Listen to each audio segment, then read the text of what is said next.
Welcome, thinkers, to Season 4, Episode 6 of Thinking Critically. And today's episode is a special one as it's dropping on my birthday. So I hope you all have as great a weekend as the one I have planned for myself.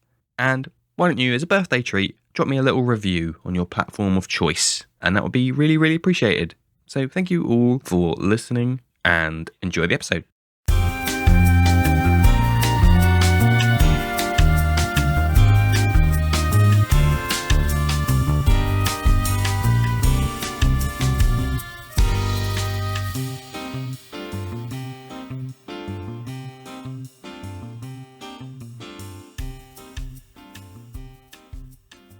This episode, I am joined once again by Bart Wynants. Thank you ever so much for returning to us, Bart. Can you tell us a little bit about yourself? My pleasure. Thank you for having me. About myself, nothing much has changed since last time, I think. I'm still a freelance TTRPG writer slash cartographer. I've worked recently on stuff for Raging Swarm Press, the Gaia Complex, and the Terminator RPG. And I busy myself posting historical and artistical tidbits, which might serve as inspirational stuff on Twitter each day. Mm-hmm. Yeah, absolutely. I think for the listeners, Bart featured all the way back in Season 1, Episode 24 on fudging, based on a Twitter discussion we had, and now we're back to talk about something at the opposite end of the scale of the TTRPG scale, which is writing, which is today's topic. So what does that mean to you in the D&D and wider TTRPG framework? Well, first of all, I should say I'm by no means an expert in writing. Mm-hmm. I figured out in, I think, 2018 that I wanted to occupy myself with writing more stuff for my own RPGs, prepare my own homebrew setting, and if possible at all, write commercially available modules. So I decided I wanted to do that, and I did some, well, you can't really call it research. I mean, I asked some people who I knew were writing at the time. How do you go about it? What are your tips and tricks? I read some self-help books, how to start up your own writing scheme. How do you come up with the discipline to do it each day? And I sort of stumbled into it, did my best, and over time I found some things, some methods that worked for me. Things I also did as a background, in my professional background, I used to be a project manager, process manager in an IT environment. So lots of planning involved, lots of process drafting involved. And I also did my best to, take any lessons learned from that part of my job and try and apply them to the writing. Okay. So for me, what does writing mean? It's an ambition, first of all.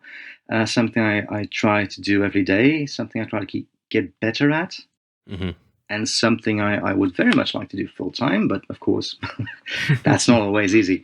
But I think I'm here to share my experience and just tell you what's worked for me. Amazing, thank you. Well, firstly, just gotta say, project manager and IT situation is, you must be, incredibly intelligent. Only the most intelligent people can be a project manager in IT environment. I see what you mean. Yes,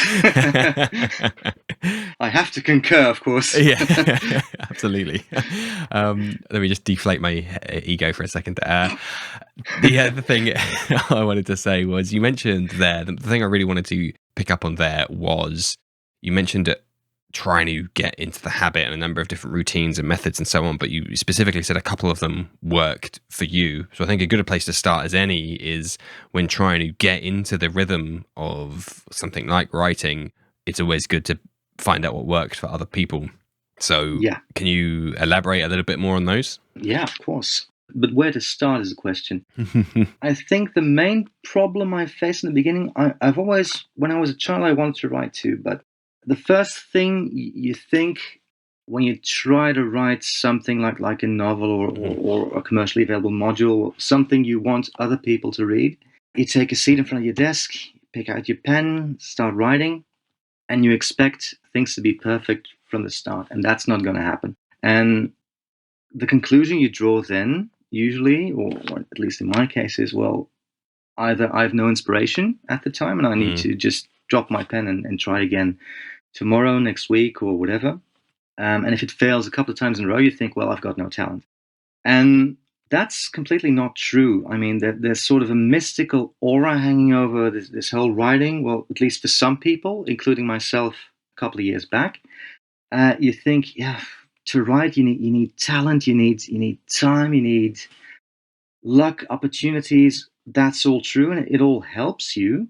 But it's just a craft. That's the main thing I learned. It's just a craft, and you get better at it as you practice.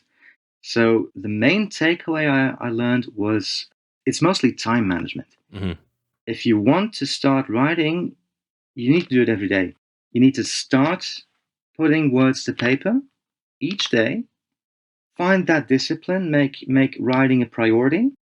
And there's this saying I remember. I can't recall who said it, but is this quote: "You can always edit a bad draft, but you can't edit a blank page." Yeah, I do love that saying, and that's the thing, right? That's the thing that everybody always says, is that first word is the hardest, but then once you've got something on the Absolutely. page, because you don't want to ruin the blank page. It's like this pristine, empty thing, but then once you've already got a word or a paragraph down, you can just type away and ruin it. The damage is done at that point. So that initial hurdle is the hardest thing to get over. That's very true, actually. That's also something I've picked up from someone else. I don't know. I read a lot of blogs and stuff.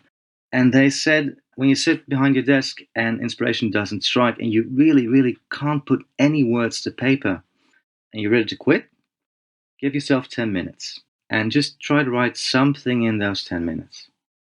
And more often than not, you end up writing a sentence, 2 sentences, and you're off. Mm-hmm.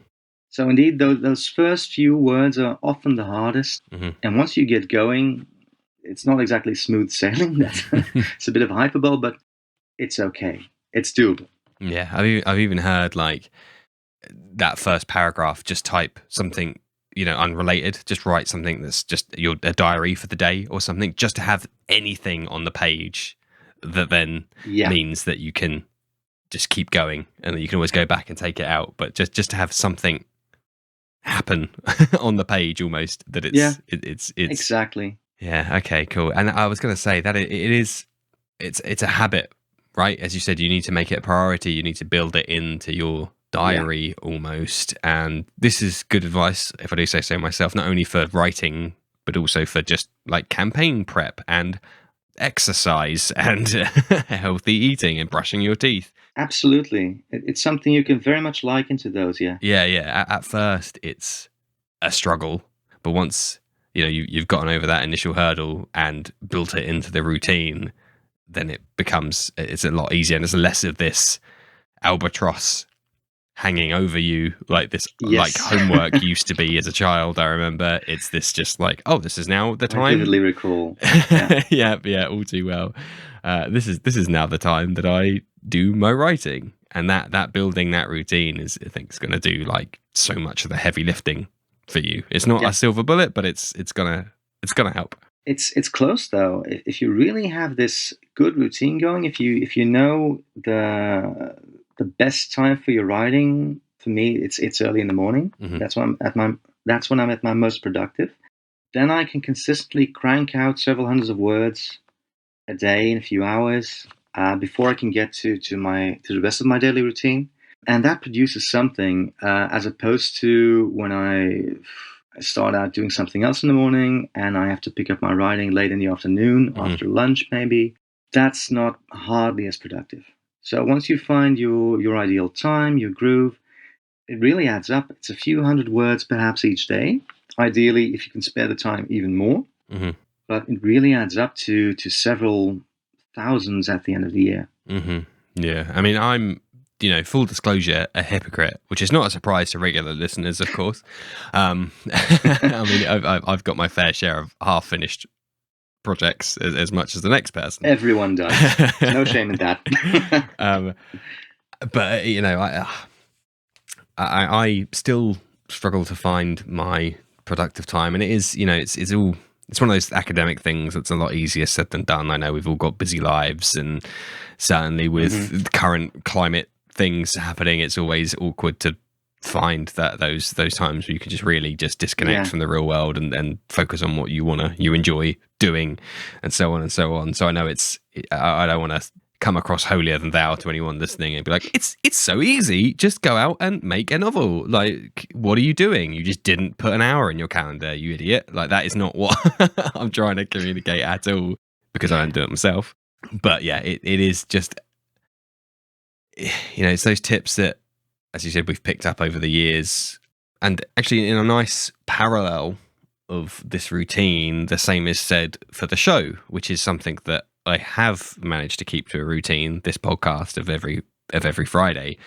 And although I don't edit particularly in a given slot in my calendar, it's almost my hand is forced because I have to get the show out. But that is my routine. My every Friday, that episode is dropping come hell or high water. So in a sense, I guess you could say Thursday night is my scheduled time to to do a bunch of work, because the episode has to come out the next day. So that means it gets done. Indeed, yes, yeah. So you mentioned there you done some writing for TTRPG stuff. Could you remind me again what kind of products or what kind of exercises? The main thing I've been doing these past few years is dungeon backdrops, Raging Swarm Press. Mm-hmm. It's a concept where you have this. It's I call it the Kraft Foods macaroni of dungeon design. Okay. You have this package containing, I think, 13 pages of content of a dungeon, which you can just drag and drop into your own game. It comes with a background. The surrounds are described. You've got some whispers and rumors going, and all locations are also described. But the only thing that's missing is treasure, traps, and monsters. Okay. And in practice, what we've learned is that most people, they buy a module, they look at it, they say, well, this doesn't work in my own game, I need to strip it, I need to remove the kobolds because we don't have those in my homebrew game, I add some orcs or whatever, or the level's wrong. Mm-hmm. And by taking out those things and focusing on what's most difficult to come up with, the cohesive backgrounds, the flavorful descriptions, all that sort of thing, it's easy for GMs to just drag and drop their stuff into that dungeon and get a game going with minimal prep work. And I've been designing quite a few of those in the past few years now. Some similar products regarding non-combat adventures.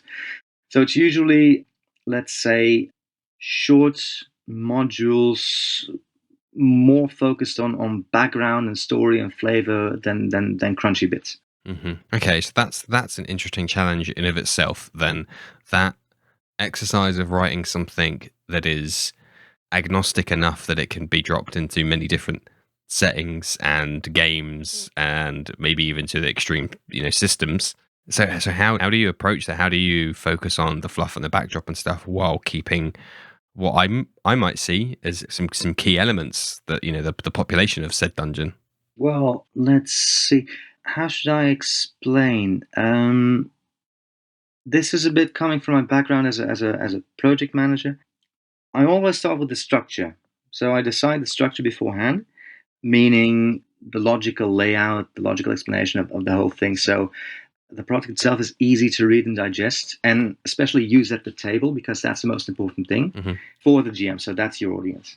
In this case, however, that structuring's already been done for me, because the publisher's given me a template to use. Okay. And of course, I understand he wants the same template to apply to all these products, which is a good idea. Mm.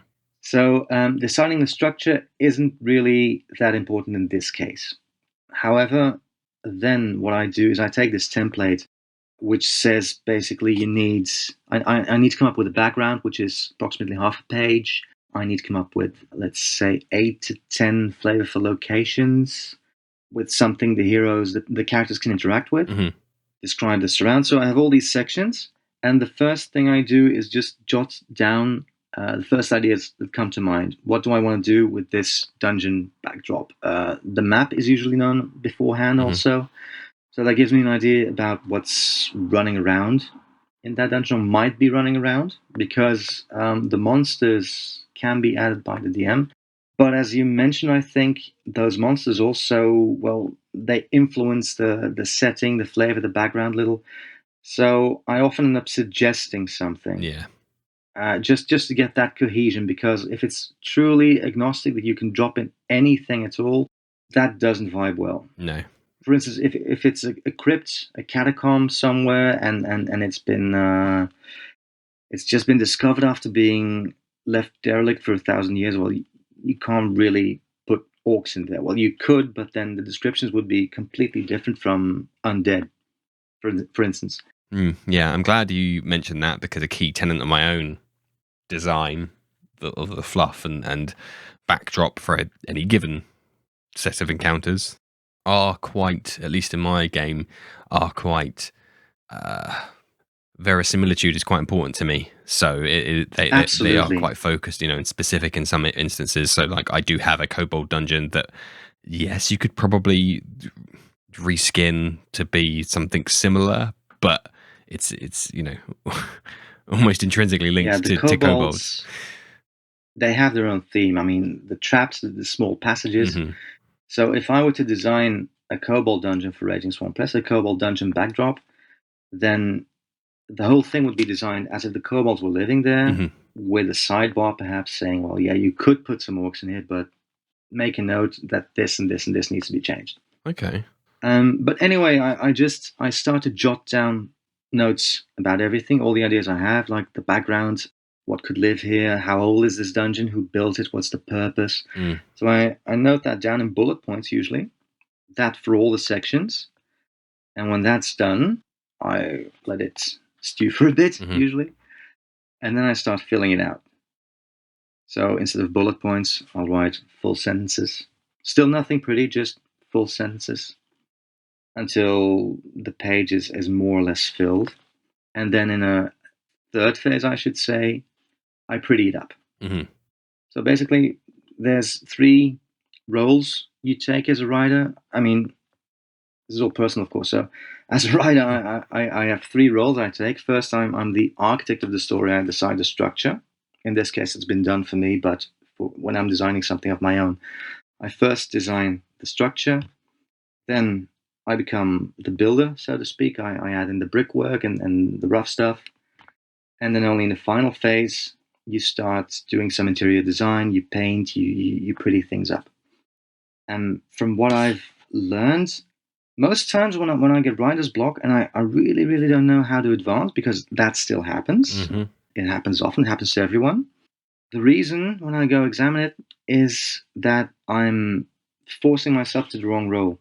So, for instance, I'm writing something and I can't find the right words or the proper turn of phrase, or it's not right. And usually, when I take a step back and I examine the writing, then it's something else that's wrong. Okay. And it might be the structure, or it might be the rough wording, the content of it all.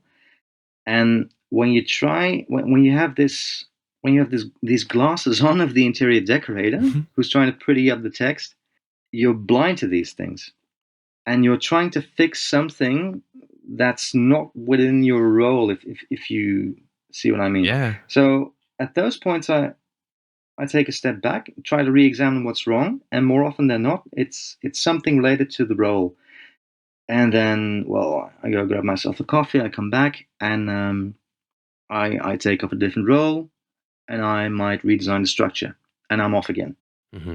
Okay, thank you for that. That's an interesting take, I think, on that kind of mental space of where to be in, and I think it's very important to, obviously there's this, I'm in a creative mood, I'm not in a creative mood, or I'm in a productive mood, I'm not in a productive mood. There's also one level down of like, what kind of productive mood am I in? Am I in a big picture kind of Yeah, mood, or am I in the details kind of mood today here? exactly. That's very important, I think, because it's still a creative effort. Hmm.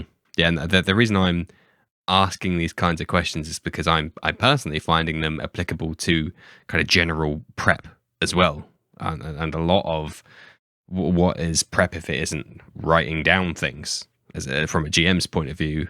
Yeah, you might be drawing a map, but you're also writing down what's happening at this place, or what might happen, or what should happen, or what could happen. So it's the same thing. It's just a different audience. Mhm. That's all. Yeah, absolutely. I'm just trying to think of like I'm really disorganized. I'm trying to think of like my process or lack thereof, as the case may be, and it is very much just like I have to do what I have to do. 9 times out of 10, I absolutely would benefit from some of my professional career advice bleeding into my personal life. It works. Yeah. That was it. That reminded me. So I want to talk about the differences in writing for, funnily enough, different audiences in a bit. But I have many chapters and many sessions under my belt as a GM, in varying different lengths and settings and theming. And a couple of them are quite generic in a way, and they were designed by that way for my players because I never knew when they would get to a certain place. So it was like, they might come here at level 20, they might come here at level 2. So to a certain extent, they have to be inherently flexible and kind of plug and play, kind of. So to that effect, I was like, hey, these are pretty reusable. You know, the kind of fundamental conflict that's happening in this chapter, in this arc, in this place to go and get the MacGuffin, which I think is, 9 adventure arcs out of 10 will be something along those lines.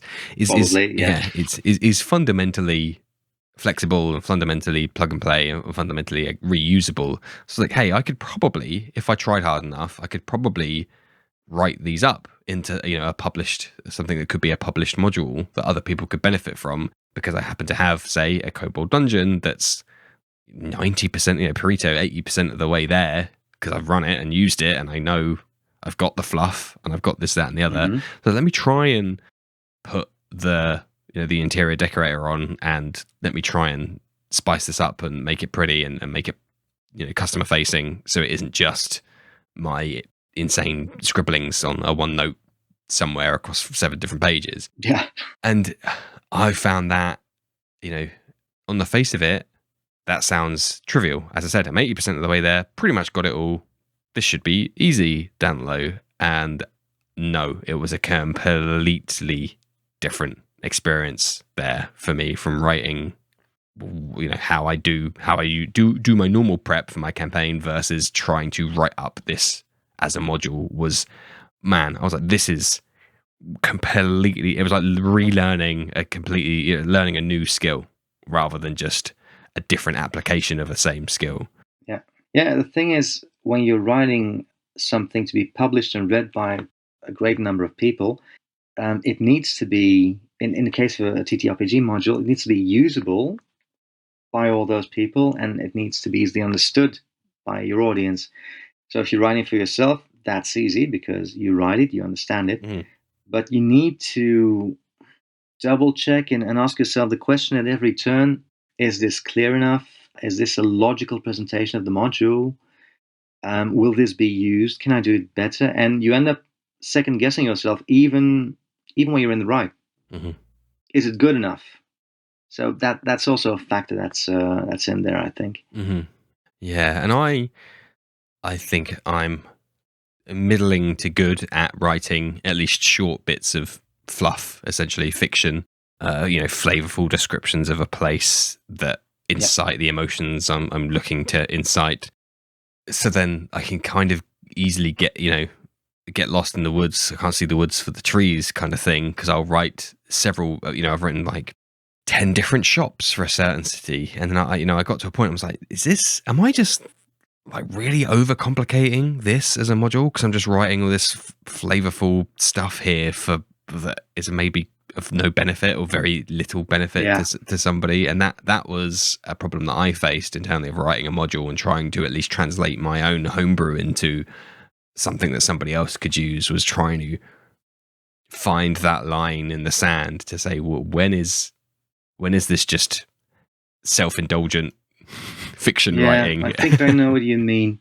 I also have a manuscript still on my hard drive, which has suffered from the same. I think I Mhm, was writing this was going to be my first self-published module, and it just went, like you said, out of control. mhm, I kept adding things, adding NPCs, adding encounters, enlarging the map, adding subplots, and at some point I had a bit of a writer's block, and I was off doing something else because there was no hurry to complete this. mhm. So I hit a rough spot. I abandoned it for a few weeks. I did something else. I came back to it, and I was completely lost myself.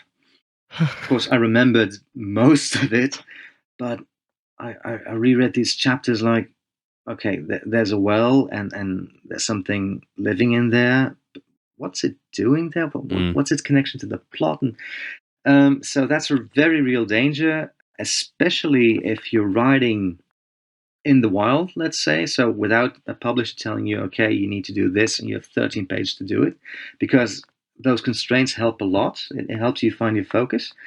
But if you don't have that, and you say, I'm going to translate some homebrew like I did, like you did, there's a very real danger of just everything going out of mhm, control. And in the end, well, you have this word salad, and there's good stuff in there. It might all be good stuff, but I think essentially that's a structure problem. That's mhm. something that the architect should have considered beforehand Hmm. and said, okay. And this is something you, as a colleague, are familiar with, the the minimum viable product. Yes. That's what you should focus on. So ideally, that's something you keep in mind when you're writing, when you start out. And I think that even applies to this. This applies to writing an adventure, a module, or even a novel. I would say you need to decide the minimum structure to get your story across, because everything else that you add to it, be it subplots or side quests or whatever, in the end, when there's no room or when it doesn't make sense, those are the first to go. Mhm, So the best thing you can do is just focus on that basic structure, get it right, and then when there's time, you say, okay, this might use a subplot, this could use an extra quest, this could use a slightly bigger map. So that's perhaps a better idea to tackle those things than just the kitchen sink approach of take the homebrew and translate it to something prettied up, because there's no direction, no control. mhm. So that's a real danger, and I know exactly what you mean. Yes. Yeah, the classic scope creep, and funnily enough, funny you should mention the minimum viable product, because an episode which has dropped in the past on Kickstarter, we talked about that. Me and Zach talk about that, about where do Oh yeah. stretch goals come in, and how do you decide what the product or service is going to be. And he said the same thing of like, step one, what is the bare minimum, the thing that if you Yeah. don't have, like, a bicycle without wheels isn't a bicycle anymore, like that. You couldn't you couldn't sell it without the wheels. And the same can be said, obviously, because some Kickstarters are in fact published modules. The same can be said for that. And so the pitfall that I fell in, and again, as usual, the reason I tell this is so others can learn from my mistakes, was obviously I had a conflict. As I said, I had a premise. I had Hmm. the MacGuffin was somewhere. There was stuff happening. It would be interesting. There's a setup. What the players do will dictate the outcome of events in this particular setting, in this particular city. They have it's the classic 101 DM design of, there is a situation, the players can pick how to resolve it, and then the outcome of that resolution Hmm. impacts down the line. There isn't a preordained resolution. So that I've got all the key points there, but of course, through either preparation, typical DM preparation, in addition to regular improvisation during a game, I ended up Hmm. with a number of shops and a number of places of interest, because either here's a tavern that they might go to, versus one player being like, I want to go to a magic shop, and me going, crap, let me think of some interesting kooky magic shop that they could go to. So I ended up with a whole bunch of places, Hmm. and the ironic thing is that they all of these places themselves are plug and play, a pick up and drop into any city. So I ended up writing about two or three of them in this formalized, pretty module I was starting to write up, when I was like, man, these are just generic. They're not really intrinsically related to the setup. They're not related to the conflict that's happening here that needs to be resolved. They are just bells and whistles on top. Yeah, I've spent way it's too cool to long. have, but Yeah, exactly. I spent way too long writing about this kooky Warforged staffed coffee shop that's got graffiti on the walls inside and is super hip. Then, like, but what do the players need to roll to to persuade this key NPC to give them some vital information? That then, like that. Please focus on the important thing, to actually play the game, and not just these like, oh, wouldn't it be fun if there was, a big cauldron that they had to scoop the potions out of if they went to a potion shop, which is great, nice, but kind of not really the story. So that was my pitfall. that really, it's actually nice to have that in a module, I think, but it's very taxing for the writer to put all that into it, because that's a lot of effort for what might be very little return. So yes, it's cool to have, and if you can spare the time, it's cool to put in there.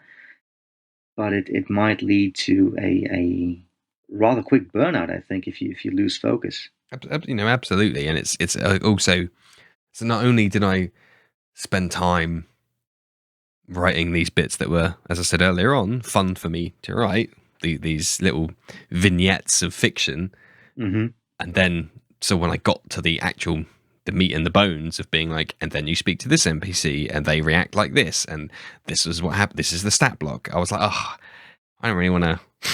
This stuff is a bit of a slog now, as you just said, and I've kind of filled up on the nice fun stuff, and then the actual stuff that needs to to push it out the door is just not been done, or done at low effort, essentially, which is the wrong way round. Exactly. Yeah. So that's why I wanted to bring in that little anecdote, to be like, don't.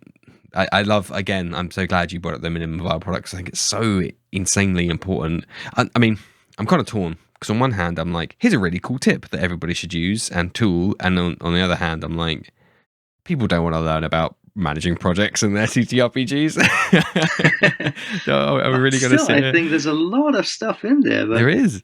Because the other thing was, I brought up in that Kickstarter one, was the Moscow method, which is very similar to must haves, could have, should have. I was going to mention that, but yes, and that's one I actually use as well. Good. You got the minimum viable product, and I'll have Moscow. I'm right now in the process of writing a module of my own, which is called Spurn of Orcus. It should be out in June if everything goes all right. Awesome. Long story short, I did a tweet, I think in September last year, about the world's oldest dungeon map. It's an ancient Sumerian clay tablet which shows a house, an ancient Sumerian house, and I joked it was like a dungeon map. I wasn't the first to make the joke, apparently. But I had this idea, and I told the people on Twitter, well, if everyone, or if some people send in a location description for one of these rooms, I'll make it into an adventure and I'll publish it for free, and we'll see what it gives. And I think 10 people sent in location descriptions for a total of 7 rooms, so I had to end up combining some of them. We published that. It was really fun to do so. And I took a holiday in Germany in November last year, when I came across this ruins of a Roman villa, and I thought, let's do that again. So now it's also a Twitter-fueled adventure. Some 13 people sent in location descriptions. We have 26 rooms. So I'm busying myself with that. And because I had no structure, of course, it's something I'm doing myself. Obviously, I based myself on the first project, but I used Moscow to determine, okay, what sort of structure are we after here? What must this adventure have? Obviously, locations. But does it really need, for example, a detailed map of the surrounds? No, I wasn't going to do that, because that eats up a lot of time, eats up a lot of words.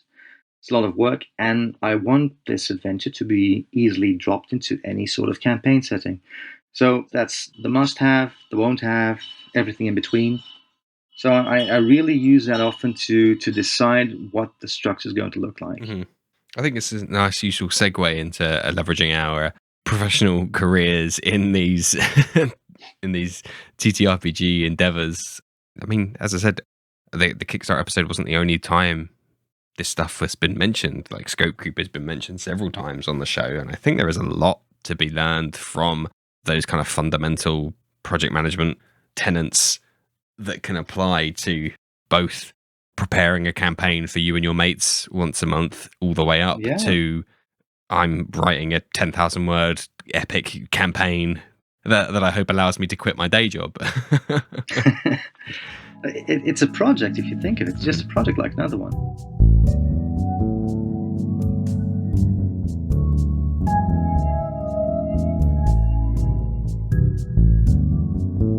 So we've talked at length about these kind of, well, differences and also similarities between, as I just said, writing for my mates and writing for DM's Guild or whatever it may be. What about when it comes to writing for something like an actual play, either streamed or a YouTube or a podcast or something in between or something across all of those? What are your thoughts on how people should approach writing for those? I have to confess, I don't have much experience with those. Mm-hmm. I don't have much time to listen to podcasts, to be honest. Just yours, of course. You have to say that. That's fine. But as I understand, and don't get me wrong here, the main thing I hear is those actual play podcasts are usually, and I say this with the greatest respect, but some of them are usually scripted a bit, Mm-hmm. or is that right? I think there's concessions, shall we say, that have to be made when it comes to tailoring it to a wider audience.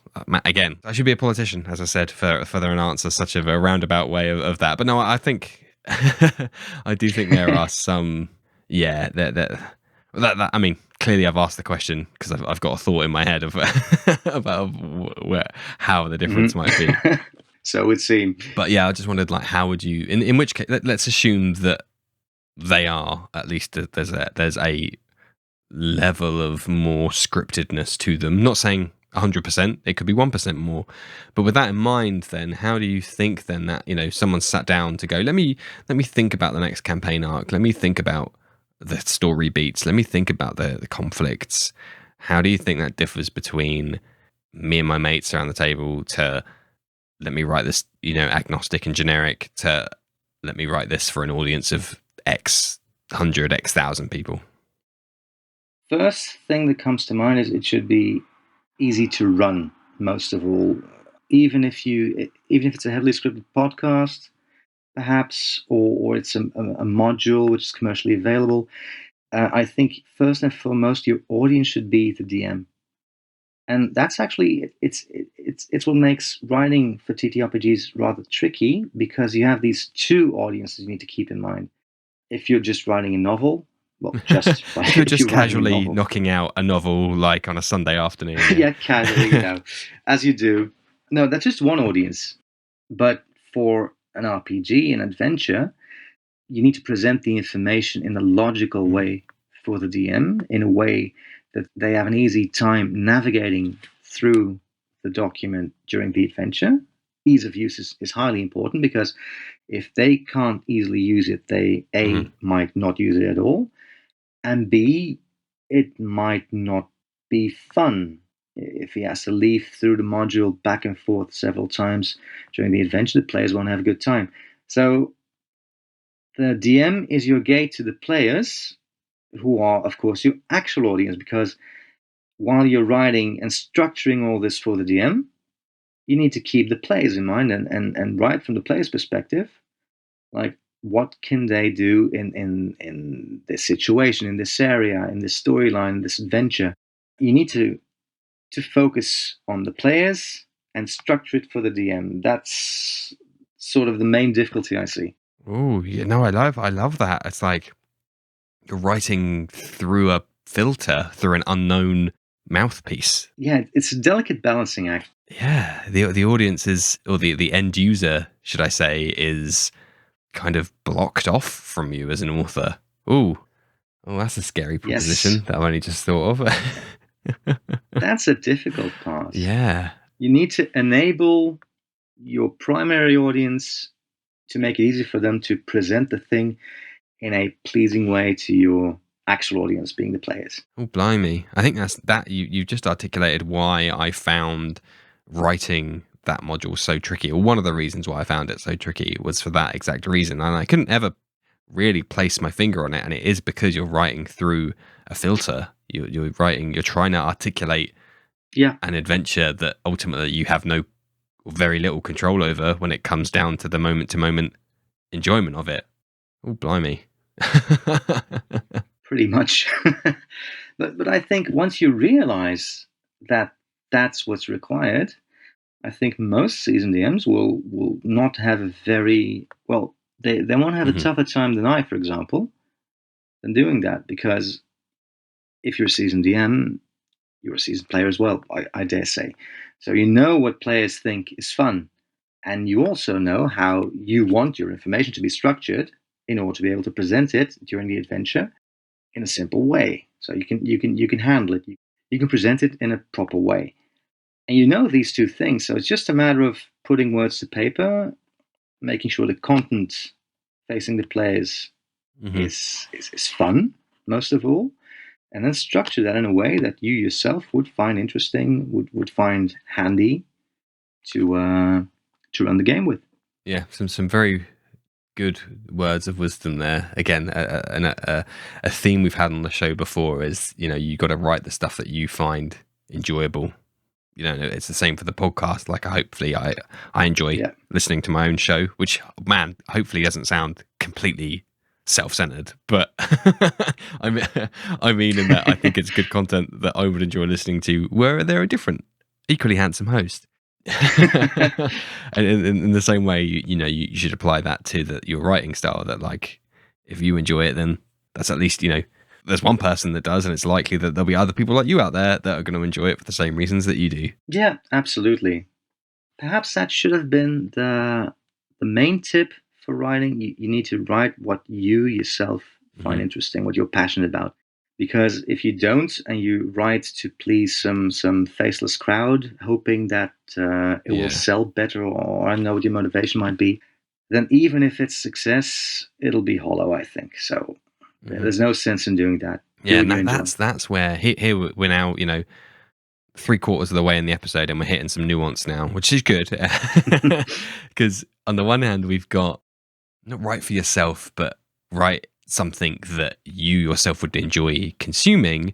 But on the same hand, as we previously discussed, you've got to be wary of, like, scope creep, and you might enjoy certainly writing and consuming weird and wacky NPCs, Yeah, but there has to be some constraints there. I think we're back to that constraints, like you said, of your publishing history, of, like, you've got 13 pages and you have to write about yeah, X, Y, and Z. I think you got to be cruel to be kind to yourself in a certain way, to say, no, let's focus on XYZ for today, and that is trust me, there'll be more value out of it. yeah.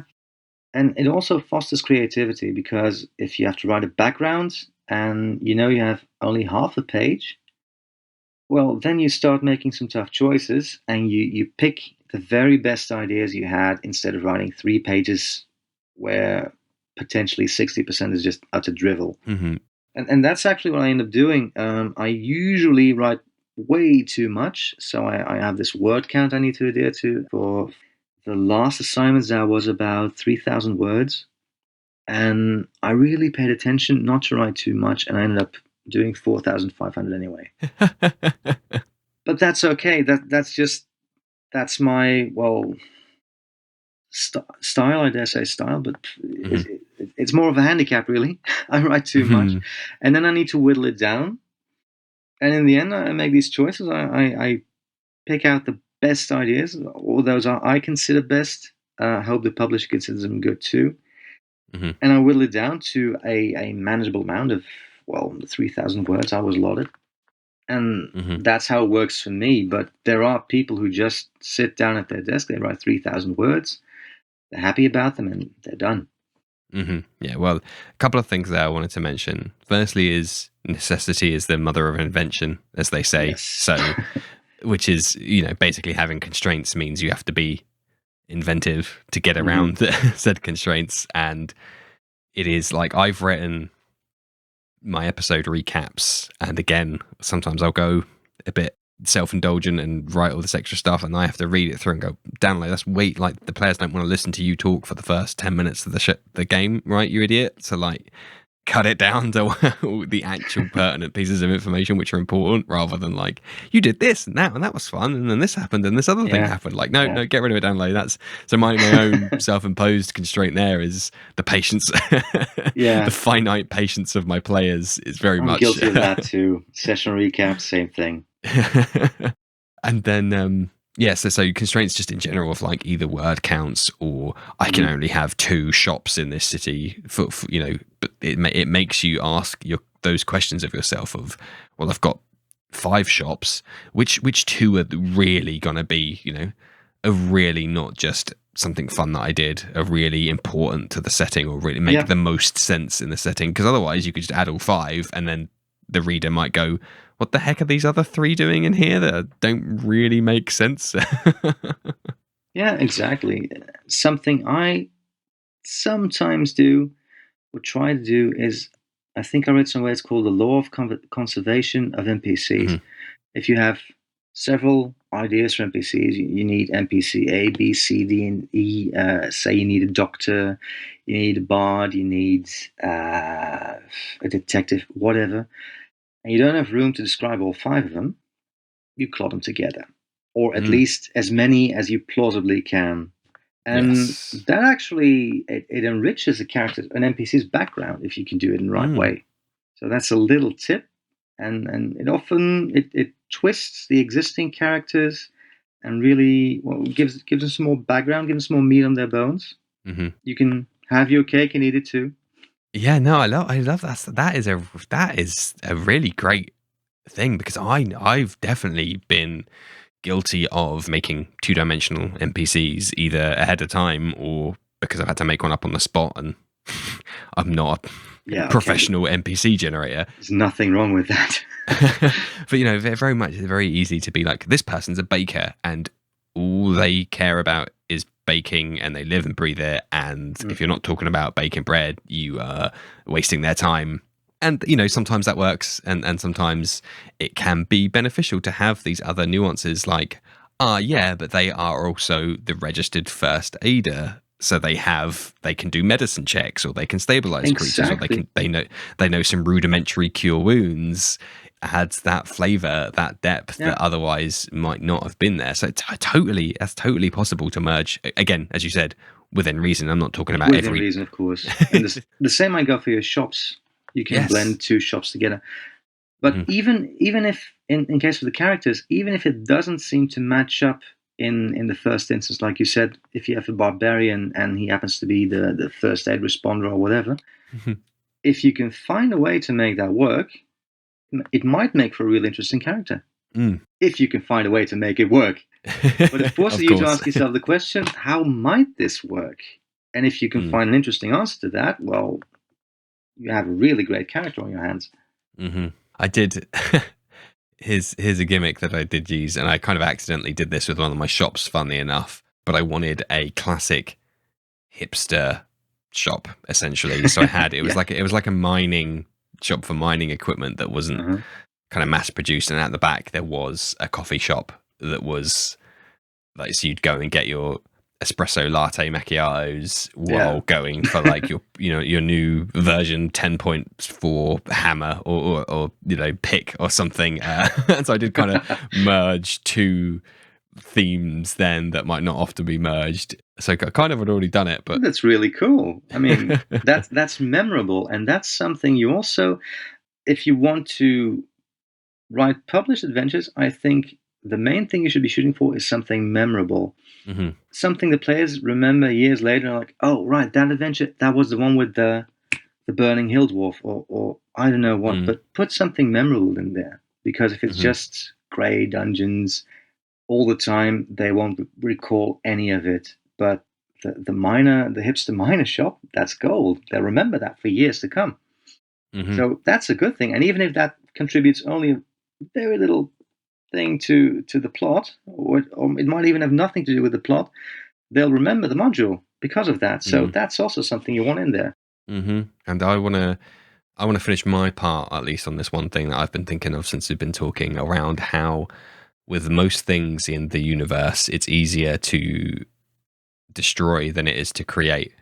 So I would say, if you enjoy, like you said yourself, you usually hit, even when you're trying to be concise, you smash that word count.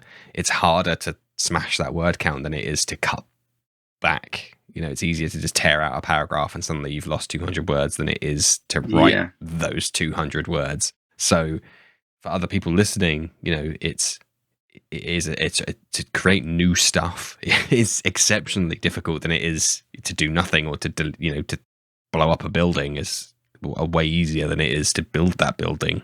And the same can be said for these writing exercises. So I guess my final thought would be, if you have the time and the capacity and it's fine and nothing else is sacrificed because of it, write more, have the fun bits if you're not working to a deadline or any other hard constraints up front, and then apply those constraints and then cut back, because yes, there'll be some difficult decisions, but ultimately it is easier 9 times out of 10.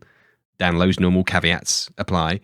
It is easier to cut back and then hit the constraints, hit the word counts, hit the MVP to come out the other side of like a really chiseled, perfected product. Well, on my final thought there, is there anything that we haven't talked about yet that we might have missed that you really wanted to cover? Well, there's something I want to mention that's for people who are listening to this and they say, well, I want to start writing. Something you need to know is that the first draft of anything is always crap. That was an eye opener to me, that even the best writers, celebrated writers in the industry, first draft is crap. Mm-hmm. So don't expect your writing to be top notch early on. As I said, when I'm writing, I'm the builder. So I just write down dumb, short little sentences that get the message across. And that's my first draft. And then, as you said, you start chiseling away, prettying things up. And perhaps you do a second pass and a third and a fourth. And only then will you have your finished product. So no one is writing masterful prose their first try. Mm-mm. So it's a process, and you need to be patient, keep at it. And if you write something every day, that helps enormously, I think. Mm-hmm. Yeah, no, absolutely. I couldn't agree more. And there's two things I want to back that up with. One is, what with today's information age, we are drowning in finished products.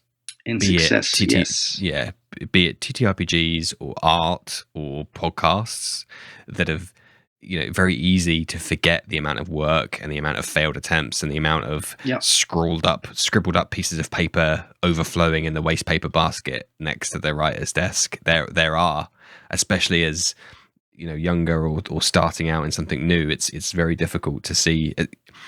With something like learning an instrument that has been around for centuries, there's a bit more of like, I need to go through and have lessons. But for stuff like TTRPGs, which has only been around a couple of decades, it's very easy to be like, oh, this guy's just knocked out 7 modules this year. And it's like, yeah, but there's about 18's worth of modules that didn't make it, or there were failed attempts, or were stuffy, that were garbage. Absolutely. And you need to really appreciate that. And my real final thing is to harken back to my session notes. Without failure, I want to stress, without failure, I will write my session recaps a week ahead of when I need to deliver them. And in that week, or maybe the night before, or maybe even the day that I meant to deliver them, I'll read it and go, that is a silly sentence that patently doesn't make sense in the English language. Those words shouldn't be together. Or like, there'll be so many mistakes that after I write that recap, I go, oh man, that was pretty good. You knocked that out in 10 minutes this time. Oh, well done, Danlo. 2 days later, I'm like, no, you didn't. This is all wrong. That's inevitable. Exactly. So even for these small, like 200 word recaps, even those don't get done the right first time. So that is it's totally normal. Awesome. Well, Is there, talking of writing, is there anything you would like to plug? Not especially right now, I think. As you know, you can follow me on Twitter. My handle is @cryptographer, and I post daily inspirational tidbits for your TTRPG games, consisting of little factoids of history, art, folklore, that sort of thing. I'm also working with Raging Swarm Press on these dungeon backdrops we've talked about, which you might want to check out. And the final thing is Spurn of Orcus. That'll be my second self-published adventure. It'll be out, I hope, before June. Something cool I'm doing, it'll have a musical component. Oh, wow. Yeah, I'm trying to be different here.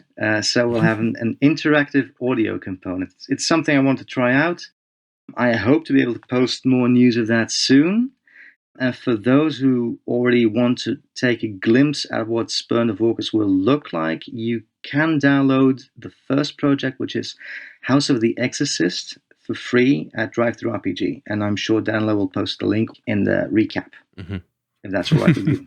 maybe I will, maybe I won't.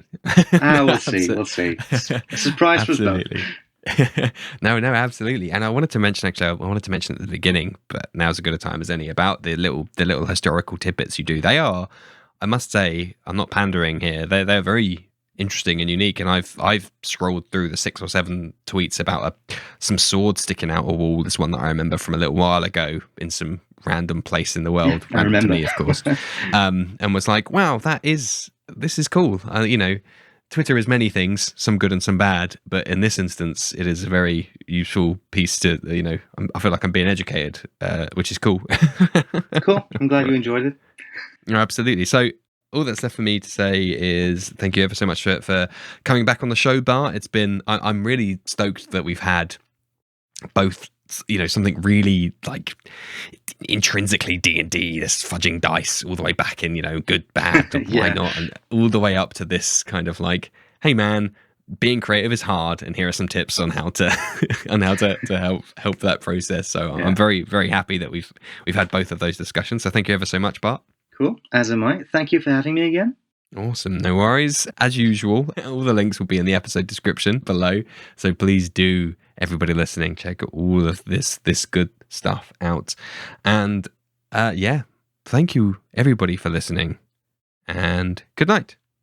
And now it's time for the Patreon shout-outs.